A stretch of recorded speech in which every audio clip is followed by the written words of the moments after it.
یہ مجھ سے سن لو، شاید کوئی اور نہ سنا سکے، اس میں یہ ہمت نہیں ہوگی، نہ کبھی سنا ہوگا کہ جب مؤذن کہے الصلاۃ خیر من النوم، آپ بستر پر تیار بیٹھے، چاہیے تو یہ کہ آپ مصلی پر ہو اور تہجد سے فارغ ہو، تفصیلی دعائیں مانگ چکے ہو۔ اگر وہ نہیں ہے وید کنڈ زویا اور سخ بویا، یہ نہایت نااہلیت ہے، نہایت بدبختی ہے کہ اذان بھی ہو گئی اور نماز بھی ہو گئی اور جتنے کوتھی اوتھیان کلوتی، کوتا اسی طرح پڑا ہوا جگہ سے ہلا ہی نہیں۔ اب دیکھو یہ غصہ مجھے ہے یا نبی کو ہے؟ سن لو کیا کہہ رہے ہیں۔ بخاری شریف جلد اول 153 صفحے پر امام بخاری احادیث لائے، فرمایا کہ جب آدمی سو جاتا ہے، صبح کے وقت داخل ہوتا ہے تو شیطان آتا ہے، یا عقدو علی قافیت راسکم ثلاث عقد، تمہارے سر اور چہرے پر 3 گرے باندھتا ہے، اور ہر گرہ باندھتے وقت کہتے ہیں علیک لیل طویل فرقچ، رات بڑی پڑی ہے سو جاؤ یار، علیک لیل طویل فرقت، علیک لیل۔ شیطان بے ایمان بھی دم کرنا جانتا ہے، لیکن غلط طریقے کا دم ہے، حرام کاری کا دم ہے، لوگوں کو دین سے اور ایمان سے نکالنے کا غلط دم ہے، کام کر رہا ہے وہ بھی۔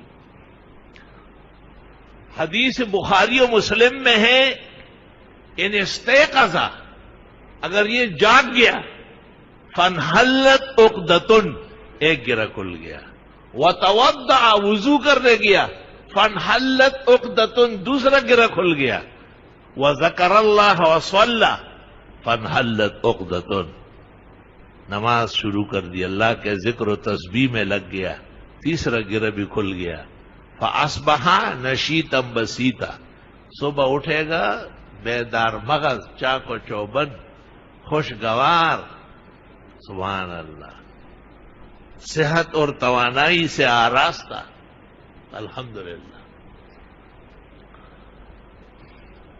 اور اگر یہ نہیں اٹھا، اذان بھی ہو گئی تب بھی نہیں اٹھا، وقت نماز بھی گزر گیا پھر بھی نہیں اٹھا، تو وہ گرے آپس میں سخت ہوتے جاتے ہیں، ٹائٹ ہوتے جاتے ہیں، وہ شیطان آ کے دیکھتا ہے کہ میرا پتر تو اسی طرح لیٹا ہوا ہے، تو پھر کیا کہتے ہیں پتہ ہے؟ اس کے کان میں اپنا ذکر دے کر اس پر پیشاب کر دیتا ہے کہ دن بھر یہ میرا پیشاب چاٹتے رہو۔ اس سے اندازہ لگاؤ کہ فجر کے لیے نہ اٹھنے والا کتنا سخت گناہگار ہے اور کتنا سخت نقصان کا مرتکب ہے۔ آپ کو اگر پتہ چل گیا نا کہ بلے نے پیشاب کیا، آپ کہے یہاں تو نماز نہیں ہوتی، آپ کو اگر پتہ چلے کہ آپ کے منہ میں ذرا سی مکھی مچھر، آپ کہیں گے یا اللہ خیر کرے کوئی طبیعت خراب نہ ہو جائے۔ یہ وہ چیزیں ہیں جو دنیا کے اندر دشمن ہے، نقصان دہ ہے، لیکن شیطان کا اللہ کہتے ہیں انہ لکم عدو مبین۔ اور سنن ابن ماجہ میں ہے کہ جب اس کو قبر میں رکھ دیا جاتا ہے اور لوگ قبر بند کر کے چل پڑتے ہیں تو ایک حسین جمیل توانا بہترین صحت کا نوجوان آ جاتا ہے قبر میں۔ حوالہ پہلے دیتا ہوں، اور اس کو کہتا ہے کہ آپ تسلی سے رہیں، منکر نکیر آ رہے ہیں میں جواب دوں گا، آپ تسلی سے رہیں۔ اللہ تعالیٰ یہ عزت نصیب فرمائے۔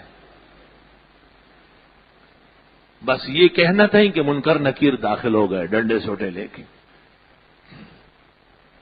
وہ سوال کرتے ہیں اور یہ جواب دیتا ہے، وہ سوال کرتے ہوئے جواب دیتے ہیں، وہ بڑے آرام سے جوابات سن کے روانہ واپس ہو گئے۔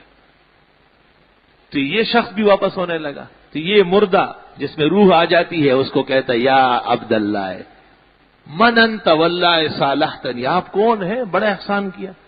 تو وہ پلٹ کے کہتا ہے آپ مجھے نہیں جانتے، انا صلاتک الفجر، میں آپ کی نماز فجر ہوں۔ دن شروع فجر سے ہوتا ہے، پہلا کام جو تھا وہ آج پہلے وقت میں کام آ گیا۔ اللہ کے ہاں ایسا عدل اور فضل ہے، پہلا کام فجر کا ہے، اور کوئی کام بعد میں ہو، دن ہو یا نہ ہو، پہلا کام فجر ہے۔ اس لیے مؤذن پیغمبر کے حکم پر کہتا ہے الصلاۃ خیر من النوم، وہ نیند چھوڑو فجر میں آؤ. تو نماز کسی اور نے پڑھی ہو اور آپ کی قبر میں اس کا جوان آ جائے گا، این خیالست محالست جنو. شرم کرنا چاہیے مردوں کو اور عقل مندوں کو اور صحت مندوں کو کہ کس عذر سے وہ فجر برباد کر رہا ہے. ان کو حیا کرنا چاہیے. کیا اس آنے والے دن پر ایمان نہیں ہے؟ کیا ہم نے مردوں کو قبر میں اتارنا چھوڑ دیا ہے؟ کیا ہم یہ ایمان و عقیدہ نہیں رکھتے کہ اس زندگی کے ختم پر نئی زندگی کا آغاز قبر سے ہو رہا ہے؟